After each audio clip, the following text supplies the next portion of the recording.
So That's the dream. I have to ask, since this is my favorite zombie game, Dead Rising. I was just about to mention that. Yes. Okay, so I was going to say I love Dead Rising. I love Dead Rising 1. Yes. And I love Dead Rising 2. Yep. Dead Rising 3 it felt really unlike Dead Rising to me. Yeah. It wasn't a bad game, but it just didn't feel like Dead Rising.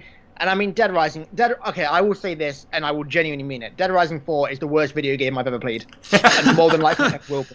That game was a flat-out abomination. They ruined the story, the gameplay. They almost ruined Dead Rising 1's story. Oh, dude. Oh, no. Oh, you made me think about Dead Rising 4 again. Oh, no. But Dead Rising 1 and 2, 1 in particular, I absolutely, love that game. I love it so much. I play it, I replay it at least every year. Did you get 7 Days Survivor? Oh, I don't think I ever did. I tried. The last time I replayed it, I tried to go for it, but I never got it.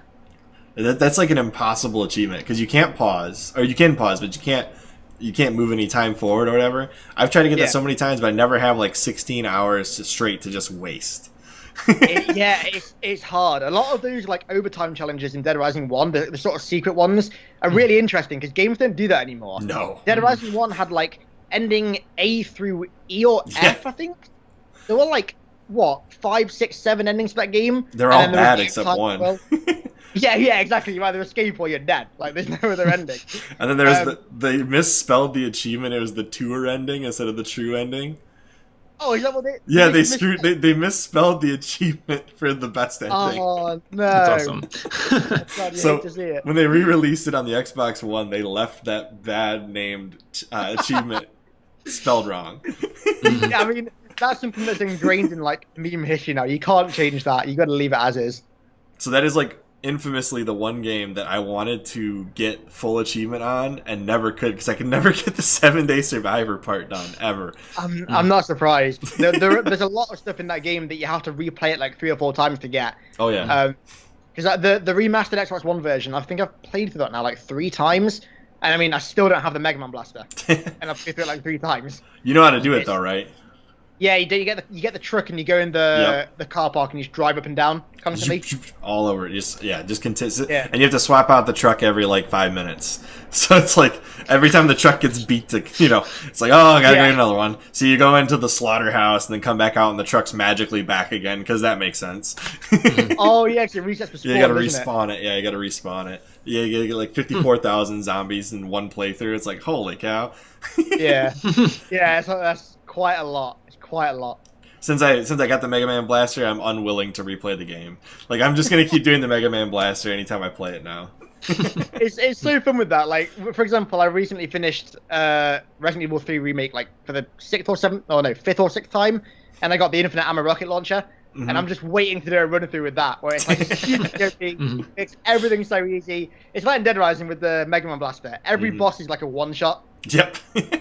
The convicts go from the worst boss in the game to the easiest one. You just one-shot them. You just shoot the car. You don't have to shoot the convicts. It's pew, pew, pew. See ya. So easy. So easy. But then the Mega Man Blaster, so they do give it to you in the survival mode, but it's you can't it doesn't regenerate. So you have to be careful with how many shots you use.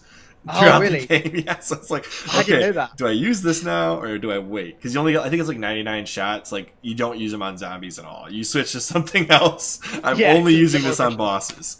Yeah. I remember that was a game that was really cool, but it didn't take itself too seriously, right? So you could have a lot of comical, and that's what I appreciated about it. And then you get to number 3, and I agree with you. It was a good game, but it wasn't a Dead Rising game. There wasn't enough comic mischief or relief. Yeah. I feel so the Dead Rising 3 and 4 went too far both ways. Yeah. Dead Rising 3 took itself far too seriously, and then Dead Rising 4 it was trying to be a comedy. Dead Rising 1 had scenes of horror, dark scenes. There was conspiracies and stuff. Dead Rising 4 just tried to be some really lame comedy, and it was awful. Oh god, the way they brought Frank back in that was just it's bad. Then they recast him as well. Why? What are you doing, dude? Stop, please. That was a huge controversy too, because the actor that originally voice acted him was willing to come back, and they just said nope. We're okay. Yeah, it's like I'm pretty sure didn't they like not even ask him? They Yeah, just that's outright ignored him. well, because people were tweeting at him like crazy, like, "Hey, why aren't you doing this?" He was like, "Wait, they're making Dead Rising 4?" Like, what? I couldn't imagine doing that. Like, it's Frank West. How can you recast Frank West? Like, obviously the Steve Downes is far more iconic, but can you imagine if they just recasted Master Chief? Like, we'll just use somebody else. Like, what? That would be hell to pay if that ever happened. Right? Like, Frank West. Like, why would you do that? The guy still exists that played him. Like, what? That doesn't make any sense. Yeah. Yeah, exactly. He was still an actor as well. He still wanted to do it. Like, he actively wanted to do it, and he, for some reason didn't pick him up. I never understood that. They should just have Luke do it. No. No, never let me near Frank West. Never let me near Frank West.